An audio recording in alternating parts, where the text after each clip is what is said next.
never smoke the dizzy, but we can always share some disease. It's just a cup in time. This song doesn't have to rhyme. Life's all of us, not every moment we can be feeling fine.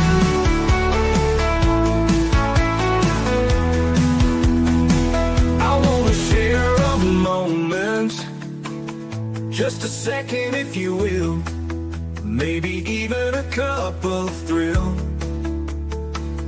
We could share this performance. It's tea time, come sit with me. Oh, welcome guys. Miss Liz in the house. That's right. I am back and I have Brad C. Anderson in the back of the studio and we're going to spill some tea today. And today's tea is flow, experience, and growth. That's the type of tea we're serving tonight. But before we get started, we're going to get everybody over to Miss Liz's YouTube, Spotify, Facebook, LinkedIn, TikTok, all of those platforms. You guys all know those social media platforms. Give those a like, subscribe, and follow. And let's get these tea times out there because they all do make a difference for the guests and for the listeners and for Miss Liz as well. Because when we share, we make a difference together.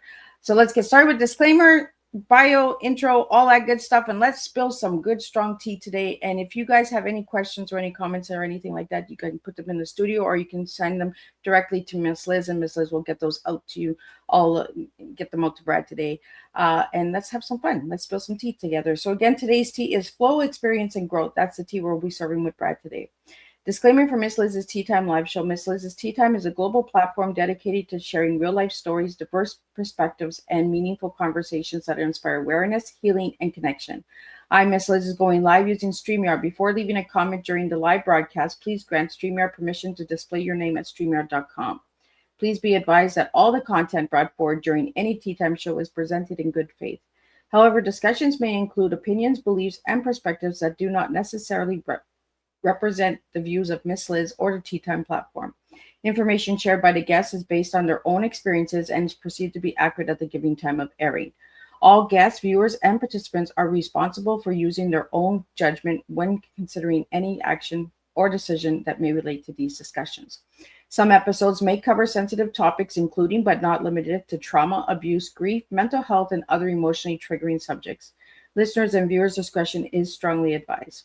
Tea Time with Miss Liz is an open discussion forum designed to offer insight, inspire awareness, and create connection. It is not a substitute for professional, medical, legal, or therapeutical advice. If you require professional support, please seek assistance from qualified professionals or trusted resources in your area. If you have any questions regarding this disclaimer or the content of the discussion, you are welcome to contact me, aka Miss Liz, directly at my email, bookingmissliz@gmail.com, or visit my link tree at Miss Liz's Tea Time. By choosing to participate in, comment on, or view these live shows, you acknowledge and accept this disclaimer. Your participation is entirely voluntary. I, Miss Liz, welcomes you to join the conversation with an open heart, and if at any time you feel this platform is not right for you, I respect your wishes and decision and welcome you back whenever you are ready. Tea Time with Miss Liz is serving truth and awareness one cup at a time. I want to welcome everyone back to Tea Time with Miss Liz, myself, where imagination meets purpose and stories dare us to think beyond the ordinary. Tonight, this afternoon's guest blends science fiction, wisdom, and the human heart in a way that opens doors you did not know were waiting for you. Joining us is Brad C. Anderson, author, creative visionary, and storyteller of possibilities. Brad uses futuristic worlds to ask timeless questions about humanity, courage, and the choices that define our lives. His work invites us to explore how technology, experience, and imagination shapes the next chapter of the human story. This tea time is not just about books or ideals. It's about standing at the edge of what's known and being brave enough to wonder what's next. So take your seat, curiosity in hand. The future is calling today. And let me welcome Brad Anderson in here and let's spill some tea.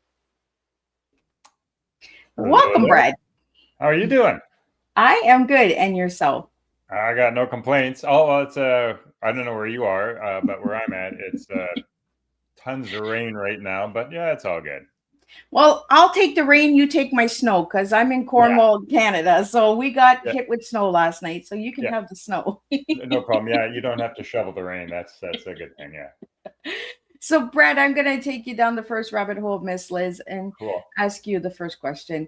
Who was Brad as a little guy and who is Brad now? Who was I as a little guy, and who am I now? That's fun. So who was I as a little guy? Uh, I don't know. I remember this when I was. I don't know if this is an emblematic story of me or not, but it's something I remember. When I was a young kid, I used to always want to try to get holes in the knees of my jeans as fast as I could. Like I just thought that was, I don't know, just the thing that I had in my head that I needed to do. And so what I would do is I would jump off of stairs and land on my knees when I was a toddler. I'd leap off stairs, land on my knees to try to wear out the knees and to get them all busted up and stuff like that. And that's who I was when I was little. Who I am now is like, oh man, your knees. What are you doing to your knees? You need those for like the next 80 years of your life, pal. Stop that.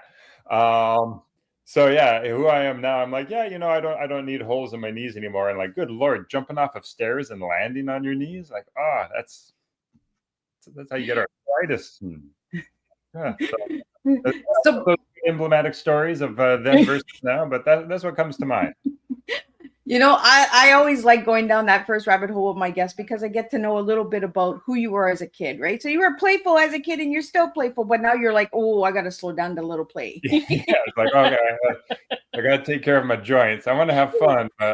These joints, I'd like to get another 50 years out of these joints if I could. And that's as we age, right? We learn some of the things we did when we were younger. We're just like, oh, what the heck was I thinking? I know. It's like I wish. You spend a lot of youth learning what works and what doesn't work, and then as an adult, you're like, oh, I should have known that didn't work. Why? What was I thinking? Yeah. Oh well. So, Brad, do you have holy jeans today? No, no, I don't. No, I don't. I used to, like, my mom would sew on the little patches. I don't know why I like this. I just, what it was, like the jeans advertised at the time was probably like Levi's, and I know they were like rough and rugged and like they were impervious to getting holes, and I just took that as a challenge, and I liked the little patches that my mom would sew on my knees. Don't need patch. All my jeans, no holes anymore. As soon as I get holes, I'm like, okay, those are becoming gardening pants now, or something like that. Yeah. Well, we're going to take those gardening pants and we're going to go to the future and we're going to talk about your book, Brad. So I'm going to pull up your book. So for the audio listeners that are not seeing the video, if you could just share what the cover looks like, how long it took you to write the book and all that good stuff. We're going to dig deep into the book. So I'm going to pull that up so you can share that a little bit with the audience. All right. So yeah, for those of you who can't see the cover, so this is the cover to my most recent book, Ashme Song. There's a lot going on the cover here. The artist was able to sort of cram in a lot of things going on in the story there. The main character is this young woman that is Ashme. She has sort of darker skin. As you learn in the story, she's actually there's actually like rivulets of blood on her skin. You'll learn that sort of as you get into the story. In the sky, there's a big ship that's kind of hovering over a city. In that city, there's a big, large building. The things flying around. So yeah, that's kind of what's going on. That's kind of what's going on with that image. A picture is worth 1,000 words. I don't know how many words that was, but and then in terms of what the story is, it's a science fiction story. It takes place on another planet and with a civilization that's long story short, Ashme is the main character, and she has to choose between looking after her family and fighting for her country. The place where she lives is devolving into civil war, and she faces that choice: do I look after my family or do I fight for my country? What's the right thing to do? That's pretty interesting, Brad, that you say that, fighting for your country, fighting for your family, because is that not what we're doing in today's world? I know. Yeah. That's exactly. It's exactly a question, and it's the thing that kind of wanted me to explore that question was way back 2016, 2015, 2016 with the Syrian refugee crisis. There's a lot of refugees flooding all over the world, and some of the commentary and some of the news was like, what are all these young men like coming into our country for? They should be staying where they're at and fighting for their country, right? Rather than running away. And it kind of got me thinking, is it wrong to if you're if your country, if your home is devolving into war, is it wrong to like get your family and get out of there? Like, or is the heroic thing to do to stay and to fight? And I think, it's, if you think about it in those terms, I don't think it's necessarily a straightforward, easy answer. And I kind of wanted to explore that in the story there. Like, what is the right thing to do? Should we get our family and book on out of here? Or, somebody needs to fight. Somebody needs to fight, but somebody also needs to look after the family too. Well, and as you were describing the cover of it, I never noticed the blood spots. Yeah, it's subtle. Like you wouldn't necessarily. The main character, her name is Ashme, as I say, and she has this special ability. It's a science fiction, a special sci-fi ability. She has. There are certain in this world. There are certain people who have this ability to be able to control technology at a distance. There's in the ancient history of this world, there are these sentient AI. They blanketed this world with sort of like little nanobots, and there are certain humans that are born with this ability to control these nanobots, and they can use this to control technology at a distance. However, you need to power these programs, these things that you do. And the source of the energy for these programs is the person themselves. And so as they use these powers to control technology at a distance, they actually it sort of consumes their body a little bit. And if you do this in moderation, that's fine. You can, you do your thing, and then you can go and you can eat a big meal. And so, like in a lot of scenes, she's there with like a big tub of peanut butter and just hammering it back, right? Because she's trying to recharge after doing these types of things, right? But yeah, if you go too far, it can cause all sorts of physical damage. And so that's kind of the image that the artist was trying to capture. So yeah, if you haven't read the story, you wouldn't know that aspect of it yet. But after you read the story and you kind of see these, you see that impact, that consequence of using this ability, and then you kind of look back at the cover, you're like, oh yeah, I can kind of see what's going on there with her. So yeah. So Ashme, and Brad, you were talking about Ashme eating peanut butter. Is there peanut butter on her planet? Yeah, there is. Yeah, every story that I write, there's the peanut butter. That planet has peanut butter. I don't care. Yeah. I love it because peanut butter. We need peanut butter. Come on, guys. We all need peanut what's butter. Even the point? What's even the point? Can't have peanut butter wherever you go. So you're a big peanut butter lover. I'm a big peanut butter fan. So do you throw humor into your storytelling? Yeah, I do. I like my stories, like they're all serious stories, but I know there always seems to be that, little character that, there is humor in it. There's always some characters that kind of have a little bit of an oddball view. Either an oddball view or, they kind of say the things that we all wish we could say. And I'm like, this is me getting to say the thing I wish I could say through this character. So yeah, overall, like, they're serious stories. They're not comedies, I think, by any stretch of the imagination, but I think there is, sort of like tension relief. I think it comes out. That's kind of how I operate in real life. I'm serious. We got work to do, but you might as well have some fun along the way as well. So that kind of weaves its way into my stories also. I like that you said that, that what we want to say, we can put into our stories, right? Because it's our way of expressing. Nobody will ever know that that's what we were thinking. It's the character that was thinking that. Totally, yeah. And sometimes it's like, the characters in this life or death situation, and they, say this funny thing. And it's like, if I was in that situation, that's what I'd want to say, but I never want to be in that situation. So I'll probably never get a chance to say it. So I'll just write it there. I love it. And that's a good storyteller. Yeah. Put it on the character. The character said it. The character thought of it. Yeah, it's not me. It's the character. Yeah. So how do you create your characters, Brad?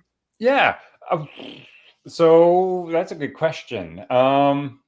So in terms of the mechanics of story writing, sometimes there's that's obvious. Okay, so obviously that's not an easy question. You got me thinking here.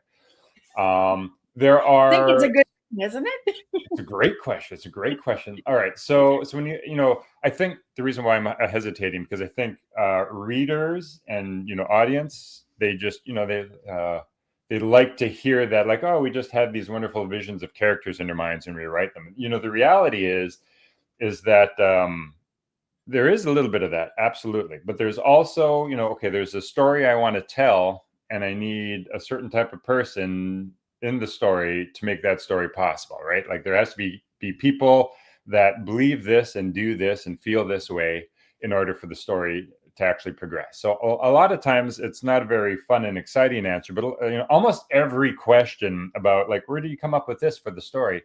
Almost every answer is like, well, it's driven by the story. To tell the story, I needed to have this world. I needed to have these characters, and these characters had to feel this and believe that. I do sometimes, you know, there is a little bit of an element of you know, I'm always kind of daydreaming. I'm always kind of daydreaming and thinking of things. And sometimes, you know, you just, oh, this would be a kind of a cool character. What could I do with that character? What kind of story would that character be in? So for example, this story with Ashme's song, it was Ashme and her brother. So there's two of them, they're twins, but her brother is has special needs and needs a caretaker, which is what Ashme does. So Ashme is looking after her brother. And I kind of had that vision like years ago, just this pair, these twins, and, you know, one twin needed looking after and the other twin had to kind of look after them. I didn't have a story for it, but just kind of had that vision there. And then eventually I came upon this idea for this story, like, oh, I want to explore, should we look after a family or should we fight? And all of a sudden, like, well, that, you know, I kind of linked it back to that image of characters that I had a couple of years ago. Like those characters would fit this story really well. So yeah, it's a combination of things. It's always driven by the story. What's the story that I need to tell and who do I need to tell it? And then a combination of either I'll create somebody on the spot for it, or, you know, I might have this little catalog of character ideas that are just kind of kicking around in my head that I sort of bring forward into that story.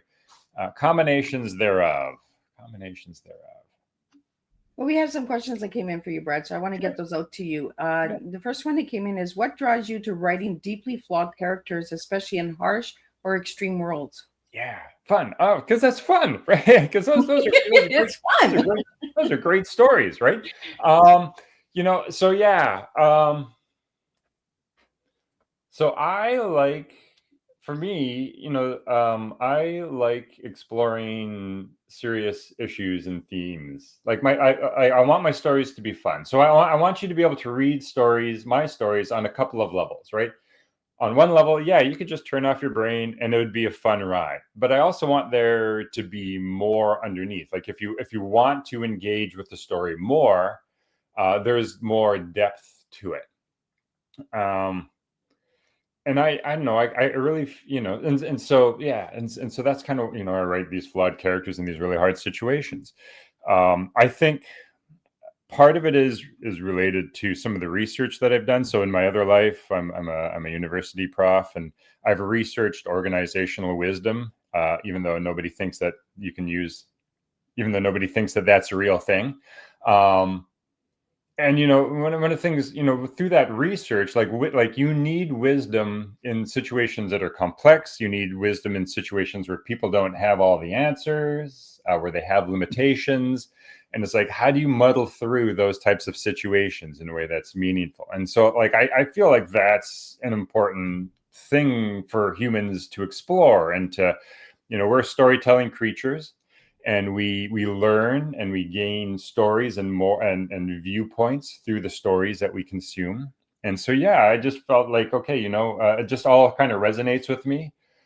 I think it's important that we gain experience or learning or insight into how do we grapple with really complex situations where there isn't necessarily like clear good guys or bad guys. There's just different views, different sides that you can understand.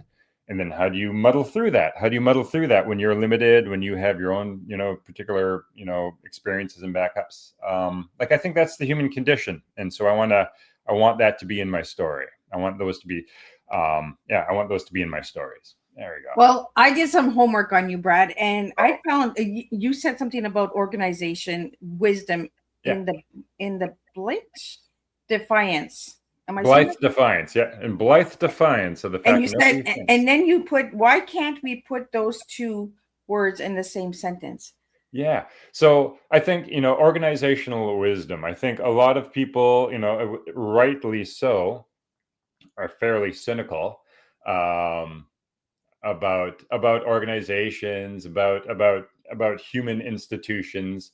We can all think of stories and experiences like in our own work of decisions that just those don't seem like they make sense. And so I think it's easy to get a very cynical view of organizations and their inability to operate or to act wisely. And so, yeah, researching organizational wisdom, I feel kind of, most people are like, I don't, are there wise organizations? Like, can an organization be wise? A lot of people are cynical about that, but I think they can, and I think they do. All right. I mean, when you look around the world, it's easy to look at all the bad stuff going around the world, but I mean, we've created this phenomenal, agricultural infrastructure that feeds billions of people and cities. We've created hospitals, schools, education. We've created all these things that add so much benefit and improve quality of life around the world, and there's absolutely still a lot of problems to solve. But I mean, we've done a lot of good like I think we should give credit where it's due. We've done some pretty amazing things in the time that we've had on this world, right? Us as human beings. So I think organizations can act wisely. It's just like how do we get them to do that on purpose? Is sort of my question, the thing I like to explore. I'm the same way. I'm a big researcher, right? And I'm just like, why are we not searching and digging deeper into understanding things, right? Understanding our world, understanding the policies, understanding the bills, understanding life in general, right? Yeah. Because it's right in our hands. Yep. We could spend a whole day watching funny, goofy videos all day, or we could research and we can learn stuff and I know. educate ourselves. It's right in front of us. Yeah. I'm a big nerd, so like I'm gonna start looking into stuff like after this tea time. That's what I do with all of my tea times is after you guys teach me stuff, and then I'm Yep. like, I need to know more about this. You talked about human institutions. Yeah. Brad, is that something that you put into your stories? Yeah, yes, ish. My stories, like there's certain genres of I don't know science fiction that kind of explore bureaucracies and social systems. I don't. Some of my stories they kind of touch on that. Like they kind of look at my first story, Duotero, really kind of explores the roles of like power, government, religion, and sort of looking at the roles that those sort of play in shaping society, which are human institutions, right? And just sort of looking at the human elements within those institutions. So I do a little bit.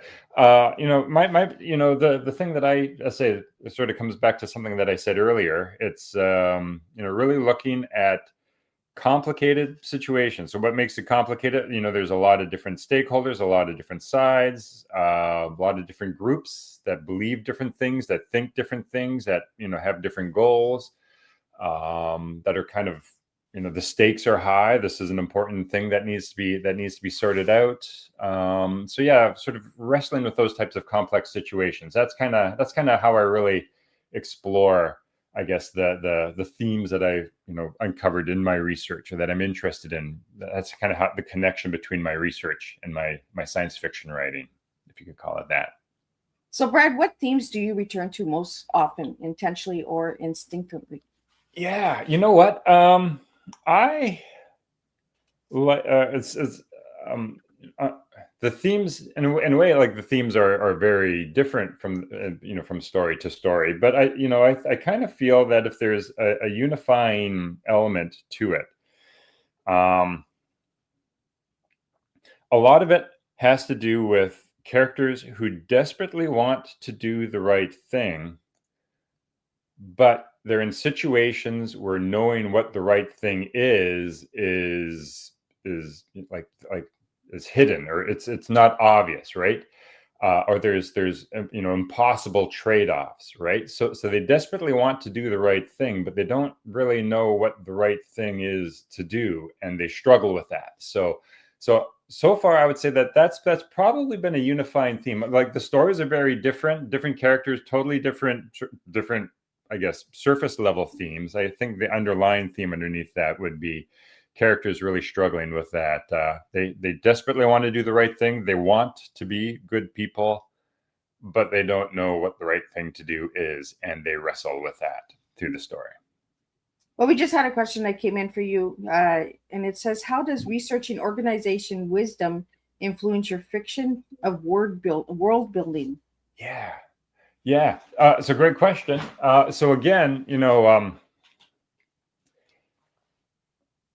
a lot. So again, a lot of it is so a lot of world building is driven by the story that you want to tell. So when I approach a story, there's a theme that I want to explore, and then you need to build a world to explore that theme in, and then you build out the characters and yada yada yada. All right. So in terms of like, I believe wisdom has a very vague, everyone has a different definition of wisdom. But when I look at wisdom, we need wisdom dealing with big hairy problems, big complex situations. And so when I'm looking at world building, there's sort of the thematic elements of world building, then there's like the sci-fi elements of world building. Like when I'm looking at the thematic elements of world building, right? So I'm trying to create situations where knowing what the right thing to do is uncertain, right? And I think it's uncertain for the reader too. I think what makes the stories compelling is like the readers want the character to do the right thing, but the readers are also like, man, I don't know how they're like, what are they going to do? How are they going to get out of this, right? So a lot of that comes from creating opposing forces or opposing institutions within society that have goals that are very relatable, but are sort of opposed to whatever the situation that the main character is facing, right? So the stories don't necessarily the stories often will have like, okay, that guy is kind of a bad guy, that guy's a jerk, but I think in sort of grander themes, it's like, the antagonistic forces, I think the readers can I can appreciate where they're coming from. I know what they're trying to do. I know why they're doing it. But sadly, given the situation, they're kind of opposed to the main character for a variety of reasons. And sort of and so that's so I want to explore those themes, and so that's I'm doing the world building. Okay, I need to. This is the decision that I want the character to face, and so I need to create some kind of force or entity that forces that decision on them, and then I need to try to develop that force or that entity to have very very compelling and relatable goals. Why are they doing it, right? And I think it might sound hard. I don't think it is hard, because that's the world we live in, right? Like if you whenever you look at opposing forces, if you stop and look at what's going on with the people on the other side, if you actually stopped and tried to not try to win an argument, but try to understand a perspective, you can understand other perspectives, and you can sort of okay, it's sad that we're not on the same side of things, but I think I get where you're coming from, right? So you can there's lots, history is filled with that type of thing, and you can research that and explore that and build those types of dynamics into your story. So I want to create these situations where it's not super clear and obvious what the right thing to do is, and characters have to wrestle with it. And so that sort of feeds into the world building to try to build that kind of complexity and that nuance, if you care. Yeah. I think it's deeply important, for everyone to have different perspectives, because that's how we learn from each other, right? We get feedback back and forth. We have the pros, the cons. Why do you think this? Why do you think that? Let's have clean debates. We've lost that in today's society. Is a good clean debate, a good clean different perspective, right? You see a 6, I see a 9. I see a 9, you see 6. Neither one of us is right or wrong. We're just seeing different things at different angles. Absolutely. And some things that came up with the research that I've done, my own personal experience, and things that I explore is not always, but a lot of the time, more often than we expect, the people that we might be debating or having a fight with or disagreeing with, oftentimes they kind of want the same thing we want. They just, they're going about it in a different way. Like in one of my classes, we have this wonderful sort of case study. It looks at people who are pro-vaccine versus anti-vaccine, and it's based on this article where they looked at sort of like it didn't try to judge good or bad. It just tried to understand this news article. Right? They interviewed a bunch of people who are anti-vaccine, like what's driving this behavior. What people who are pro-vaccine, like what's driving your behavior.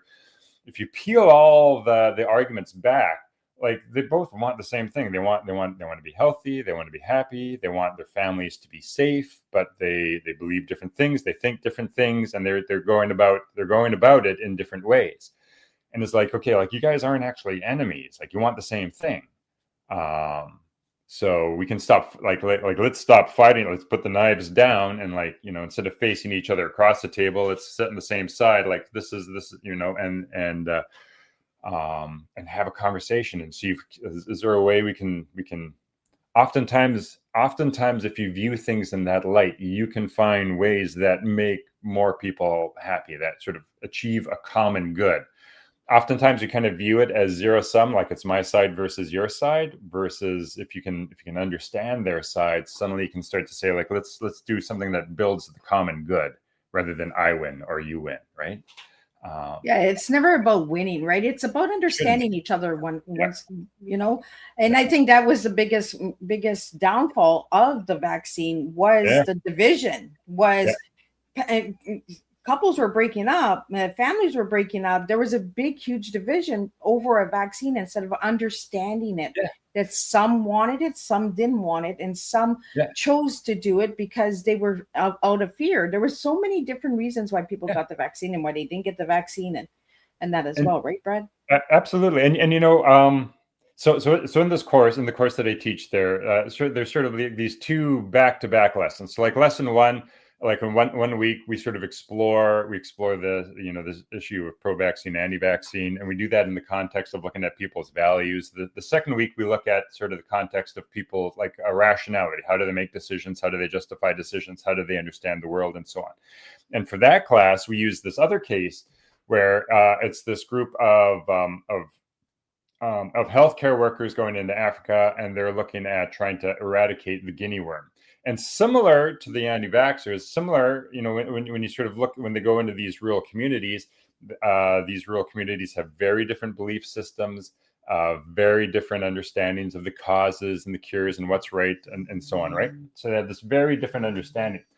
And they, just at the very end of that article, they sort of like, what's led to your success, and they talk about like what the leaders of these healthcare workers do is they go into the communities. They meet with the leaders of the healthcare communities. They speak their language, and instead of like being sort of paternalistic about it and like, oh, you all need to have this medicine, they're like they're like how do we sort of honor your beliefs and help you at the same time with what we think is the right thing to do. So they have this very collaborative relationship with these rural communities, and then at the end of that lecture, I kind of go like, no, go back to, we all lived through COVID-19. Think about how we in the West dealt with, how the pro-vaccine side in the West dealt with the anti-vaccine side in the West, right? Compare that to what these guys were doing in Africa. This collaborative, we honor your beliefs, we honor your systems. Like, how can we work together and still help and still sort of give our medicine that we think works best?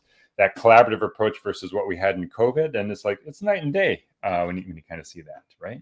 And and the outcome is night and day as well. So yeah. And it goes right back to the beginning of our conversation, Brad. The different worlds, fighting for our country, fighting for our families. Even in storytelling, we're fighting the countries and the worlds, and and in today's world, we're fighting the countries and the worlds and our families. So that's why I like getting stories like yours on Tea Time, is because they resonate with what's happening in today's world, what's happening with humanity right now at this moment. So if you're not understanding it by having a one-on-one conversation, read a book. Into the character. The character is going to tell you that we're all messed up, we're all divided. Amen to that. That's exactly the purpose of stories and storytelling for humans, I think. Absolutely. We have a question here about Ashme's song. How did Ashme's song evolve during the writing for you, Brad? Right. So okay. So Ashme is a song. So how did it actually? Yeah, it evolved a lot. Okay. So I had this idea. All right, I want to explore this. What's the right thing to do to get my family and run, or to fight for my country? So I started to.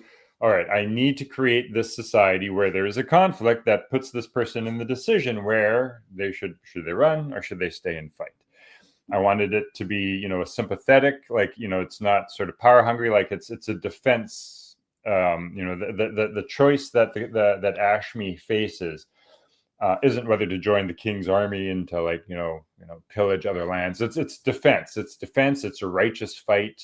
I wanted to create that, so I created this society where she was an underclass, like she belonged to this underclass of people. They'd set up colonies thousands of years ago, and then a new wave of settlement kind of came over. They were more technologically advanced, and they basically colonized this planet. So she's sort of in this underclass with this other class of people that had sort of dominated society. All sorts of oppression that she's facing and stuff like that. And so yeah, so that's kind of the world that started to take shape now. So I'm doing all sorts of research into this. So with my stories, I do a tremendous amount of research. I spend this story it takes me years to write a story. So I spend a year or so doing research, and I research all sorts of situations of oppression all over the world, all over history. Just what does that kind of look like? What does that experience, right? Now, I think you said you're from Canada, right?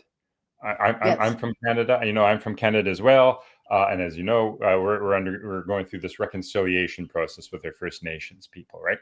Now, so I'm doing my research for this story, and I wanted, we have this situation going on in Canada as well. Over the last few years, there's been a tremendous amount of education that has become available to Canadians about this history. But at the time that I started to write this story, that process hadn't really happened a lot yet. And so, just in terms of like, how do societies give control, part of it is through controlling knowledge and education and so on. So like, here I am. I was, a middle-aged person at that time. I was in my 40s when I'm starting to write this story. And I knew nothing about the history of Canada's relationships with the First Nations people. And so I'm like, okay, I should try to learn about this. And I tried to find books that would help educate me about this. But at that time, there weren't really any books available either. But I found one book. I found one book that was written by First Nations people with regards to sort of their experiences during this Idle No More protest that happened many years ago. And it's crazy because I remember the Idle No More protests, but I never really knew what they were about, didn't really pay attention to it. And again, it's just this whole, this privileged class not having to really pay attention to what's happening underneath it. Like, that's one of the mechanisms of oppression. And here I am trying to unpeel this at that time. So I read that book, and I learned more in that book than I'd learned through decades of education about our relationship with and this oppressive relationship that we'd had with the First Nations. And I remember reading that, and I had sort of these dueling feelings as I'm reading this. And so as I'm reading this, I'm like, man, there has been such a tremendous amount of injustice that my society has done to these people, and that we have benefited so much. Our society has benefited so much from the injustices we have done to those people. That is wrong. We need to find a way to make that right.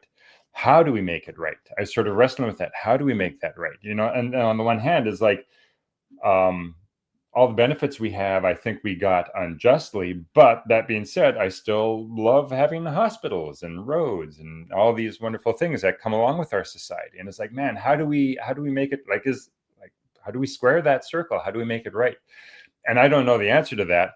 But all of a sudden, as I'm doing my research, I'm like, that's another theme that I want to explore in that story. And then what that created is it created this whole new arm to the story, where there's another character in the story who is from the side of the oppressive culture, that's trying to sort of squeeze down on this culture, that's trying to quell this civil war that's bubbling. And he sort of sees what's going on, and he also wrestles with this question. It's like, man, what we're doing isn't right, but I don't know how to make it right. So yeah. That's kind of how the story evolved as I'm developing it out. I have this idea, I have this theme, start writing it out, start doing research. As I'm doing this research, all of a sudden there's like, man, there's these other things that I think we need to explore also, right? And other angles, other angles through which to tell the story, right? Yeah. I could go on. So, Brad, what do you hope readers will carry with them long after they leave your worlds? Yeah, first off, have fun. I hope you enjoy it. Have fun. As I say, I try to write exciting stories so that, if you like, we've talked a lot about some very deep stuff here, but you know what? If you're not, That's what we do. We serve deep tea. Yeah, deep tea, very dark, very steeped tea. But if you want, like, I try to write entertaining stories. So if you want to just like turn your brain off and have some escapism, like, I hope that you can get that out of my story. But if you are willing to sort of engage with the story and get a little bit deeper, what do I hope that readers get out of it?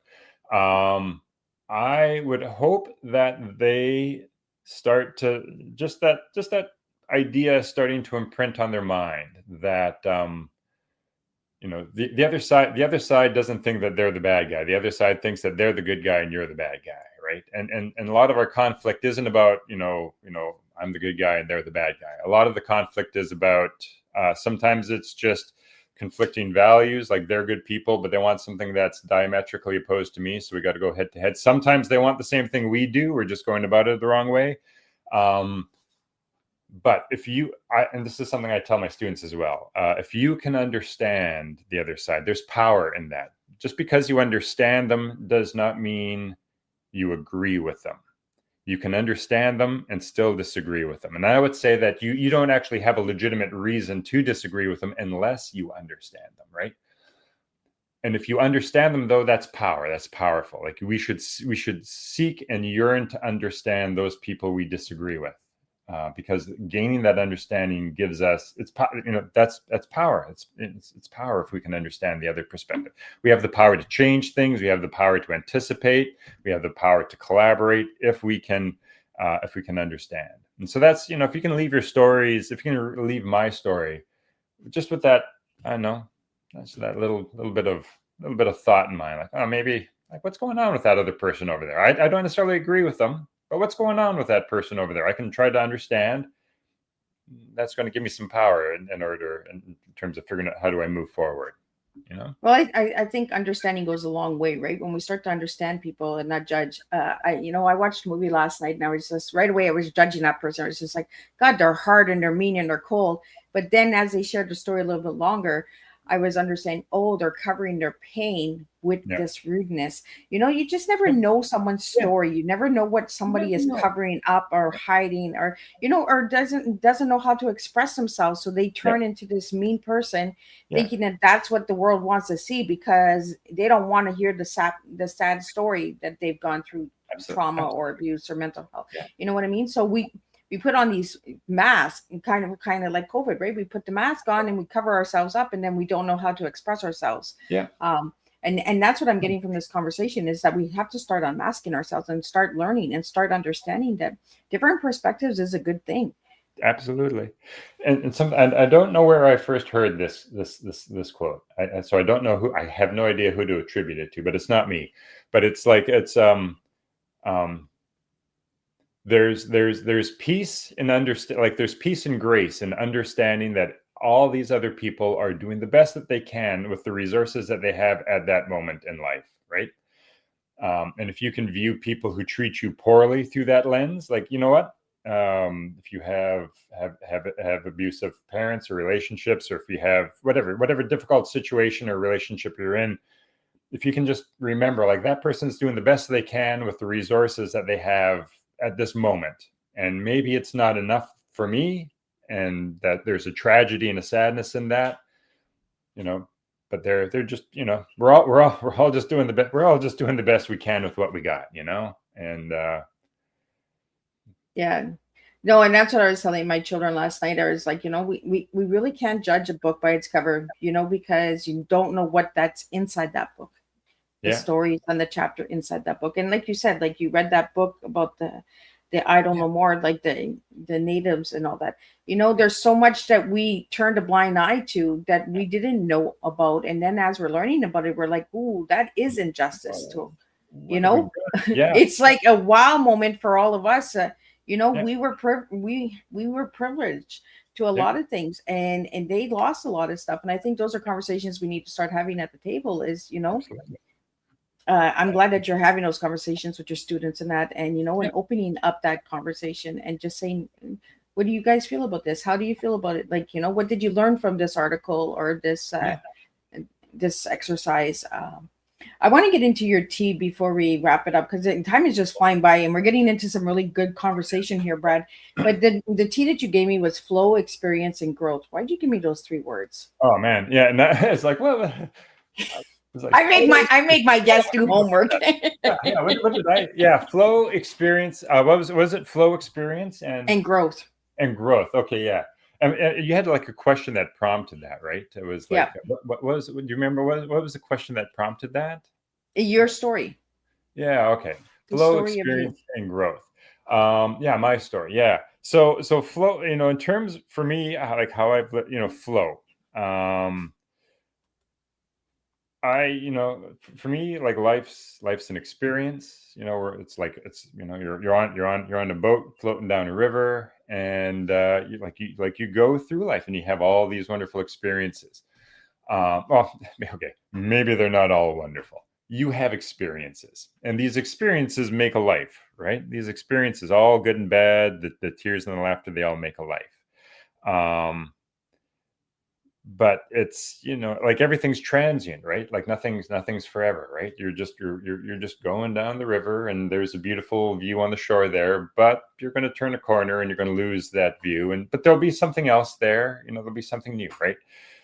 So for me, like that's kind of when I talk about flow, that's kind of, I don't know, that's become my perspective on life, as now that I'm sort of well into advanced middle age. Just nothing's forever, everything's transient, things come, things go. Right now is my time to be bobbing down the river, and this is where I am, and this is what I see, but tomorrow it'll be something different, right? And to be open to that, like it's a ride. It's just this stream of experience of experiences, which kind of leads into the second point, experience, right? We only have this life. This is it. And so I think this is your chance to experience everything that there is to experience. And then once this chance is done, you ain't going to get a chance to experience anything no more, right? And so yeah, it's like so it's like one hand is like you're flowing down this river, but the other hand, like be proactive, like paddle into shore, check things out, explore things, learn, experience, feel things, right? Experience joy, experience pain. Like all of this is what makes a life, right? And so experience, have that. And then, all right, man, what was the last one again? Growth. Flow and growth. Yeah. And and I don't know. I think who you are now should be better than who you were a year ago, and who you are a year ago should be better than from 5 years earlier. Who I'm going to be in the future is going to be better than who I am now. Right. I think you should try to learn as much as you can about the world, try to learn as much as you can about yourself, to grow, to be better, to be able to be capable of more, to be able to see more. Yeah. So we're all on this river here, experiencing things, paddling to shore, live life, experience things, and use that to grow as a person, to be better next year than you are now. Make sure that who you are now is better than you were, a few years ago, and just keep that trajectory going. Well, it kind of goes back to the first question I asked you about who you were as a little boy. Yeah. You've grown since then. You're not jumping on your knees now. Yeah. Oh yeah. Those knees won't last forever. I'm starting to see that. Yeah. Gotta take care of those. And that's what it is, the tea, right? It's very simple. Our stories are very simple, but we make them complicated sometimes. We overthink them, right? And that's why I like to get that out of all of my guests is, what is your story? What is your tea? What are you serving, and what are you learning from your story? Yeah. You know, what have you learned from all the research and education and stuff? Uh, I want to get into some lightning bolt questions here Okay. and kind of just get to give me some fast answers. That's that. Okay. So, I'm on it. what we'll start off with the first one. Which fictional world would you most like to live in for one day? All right. So fictional world I would most like to live in for one day. Okay. So this is science fiction nerds. The Culture series by Ian M. Banks. The Culture. That's kind of a utopian society. There we go. Oh, cool. Yeah. Yeah. One word you'd use to summarize your writing style. One word I would use to oh man, okay. That's a hard question. Thoughtful. Oh, there we go. See, I'm making you think, aren't I, Yeah, Red? yeah. What's the strangest ideal you that has ever came to you unexpectedly? The strangest idea that's come to me unexpectedly. Strangest idea that's come to me unexpectedly. Oh, is it okay that I stop and I think about these things? Absolutely. It's supposed to be a We lightning need to round. process stuff, right? We need to think Yeah, once in a while. yeah. You know what? This might not be the biggest idea that ever came to me. If, with more time, I might be able to come up with the biggest idea. But just in terms of like how I approach teaching, so I'm again by day I'm a university professor, right? And yeah, I know. I was at a staff meeting once, and this person. So currently in my current oh yeah, so it's a situation. It's not one word. I'm like, do I have to do this in one word? Yeah. No, He's like, oh. I'm using a lot of words, more than one. Yeah. So in terms of, you know what, it's what's my role as an educator? Is you know, with university, there's a lot of there's sort of two schools of thought. One, university is an elite is an elite institution whose job is to sort of like push people off the edge until you're sort of left with the cream of the crop. And then there's another school of thought that like, well, universities should be to elevate people. And most universities are structured around that elite model where it's like, you know what, you got 100 kids in year one, 50 of them fail, 50 kids in year two, half of them fail until you just have the cream of the crop. And that's when I started teaching. That's sort of the mindset I had. And I don't know what event it was. You know what? It was probably I had a class which had like a horrendous failure rate, and I was like, "What am I doing here? Like, I don't think this is right." And sort of that okay, you know what? I think I'm going to choose. Like, my job as an educator is to view university as something that elevates a society and the masses. So it's not exclusive. It doesn't push people out, but try to find ways and different ways of approaching teaching and assessing and grading that makes education that lifts people up rather than cuts them out. How's that? And if your puppy had a superpower in a science fiction universe, what would it be? It would be to get treats. It would be to get treats. She'd get treats from everyone. It would be like one of those things where you're just in a room and you don't even know what you're doing. You're just like all of a sudden subconsciously giving this dog treats, and you know like, why did I do that? Where did those treats come from? That would be. So that would be your doggy's superpower. Yeah, that would be your superpower. Yeah. Just walk in the room, treat. Yeah, all of a sudden everybody's just giving a treat. Like, why am I doing this? Like, what's going on? Like mind control. Yeah. And what color does creativity feel like to you today? What color does create? I'm always going to say purple. Purple's my favorite color, and you know what? It's a bonkers out there color. It's a creative color. It's a bonkers out there color. Tell me why. Hey, purple. you're wearing purple. I am. You're wearing. You know why? Because I asked my guest what his favorite color was. And I said purple, and you're wearing. Oh, okay, that's awesome. And I noticed throws these little things in there, and for all my viewers and listeners out there, then there's questions at the end of this season, and there's, what was Brad's favorite color? Cool. Well, you got to go watch the episode to find out what. Watch the episode to find out. Yeah, I love it.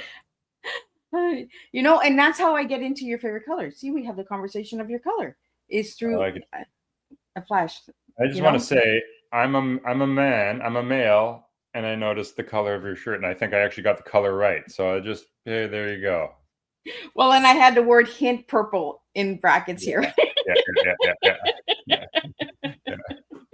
I was hoping you were so going to say purple for that question. Yeah. So what is it about purple that you love, Brad? I don't know. You know what?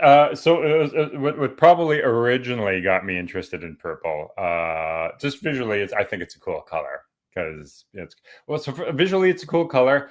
Scientifically, it's kind of a cool color because our brain doesn't, or like our eyes don't actually have receptors to see purple. It's like a little short circuit in our brain that fills in this gap in colors, and we call it purple. So it's visually interesting. Scientifically, biologically, it's interesting. The thing that first got me interested in purple, though, was that it was the color of emperors in ancient Rome. Only emperors could wear purple. And now everyone can wear purple. I can wear purple. Like, look how far we've come as a society. Now everyone can wear purple. It's not just for emperors. And Brad, you gave me one word for you to describe yourself, and the word was chill. Why chill? Yeah. I've had friends way back, and I've always been this way. I've always been. I'm not super reactive. If you back in high school, I used to have a friend. She's like, you've got one mood, the Brad mood, and it's like, yeah, that's about right. I'm very, for whatever reason, I'm just fairly even keeled. It's not like I'm not emotionless, but I'm not reactive. I just, I'm like just floating on the boat, going down the river. He's just chilling, getting the experiences and growing from it, right? Yeah. Feet dabbling in the water. Exactly. Yeah. Which makes a lot of sense with your tea. Your tea was, flow, experience, and growth. And you're just a Brad chill, like the Brad mood. The Brad mood. Yeah. So, Brad, if anybody would like to know more about you or grab your books, where could they grab them? And if you could spell out your website for the audio listeners. You betcha. Well, the answer to all those questions is the same. My website. So it's bradanderson2000.com. So it's BRADANDERSON 2000.com. Apparently there's 2,000 of us. Yeah, so that'll, you can get my books on Amazon and wherever you buy books, you can find my books. But if you're like looking for a one-stop shop, just go to my website and it'll direct you to all the different choices that you have. So bradanderson2000.com, that'll get you what you need. And Brad, do you have any upcoming events or anything like that, or new books coming soon? No events. I'm working on a book for me, writing is a slow process, a multi-year process, but I'm working on a new book. I'm almost done the first draft. It's a cross between Dune and Conan the Barbarian. So there we go. That's my little teaser there. A little bit of Dune, a little bit of Conan the Barbarian, all wrapped into one. So I'm working on that. It'll be out. It'll still be a while yet, I'm afraid, but it's getting there. Brad, what's your final message to all the listeners today? Be decent with each other. We're all just. Whenever I'm stuck in traffic, I think, you know what? We're all just trying to get home at the end of the day. Like, don't be a jerk. Don't be a dick to each other, right? Just be nice. We're all just trying to get home at the end of the day and enjoy our weekend. Just, don't make anybody's day worse. Don't make anybody's day worse. Make it better. I like that. Don't make anybody's day worse. We're all struggling. We're all going through something. Yep. Well, Brad, I really want to thank you for sitting and having tea with me and having my listeners out there. I want to thank you to everybody that's tuned in today. I do see your comments and you in the studio. I do see you on Instagram, Facebook, LinkedIn, YouTube, all of those platforms that we're streaming to right now. So I really want to just thank everybody. But I'm just going to give a closing summary of what today's tea time was, and then we're going to wrap it up, and we'll be back at 7 p.m. with a second tea time. And tonight's tea time is about marriage and communication. So we're going to talk about some really good deep stuff there. What a journey beyond the boundaries of today. Brad, thank you for stretching our thinking and reminding us that stories are more than escape. They are maps to understanding who we are and where we might go. This afternoon, we learned that growth happens when we challenge our beliefs, explore the unknowns, and allow imagination to lead us forward. Science fiction becomes soul work when it teaches us empathy, resilience, and responsibility for the world we are creating. To everyone watching, may you carry this spark of wonder into your own life ask bigger questions, welcome new perspectives, write the future with intention. And until next tea time, keep dreaming forward and living brave. And I'll see everybody same time, same place, and we'll do this all over again. And I really want to thank you, Brad, for this enjoyable conversation today with you. Thank you. Thank everybody out there. Great questions.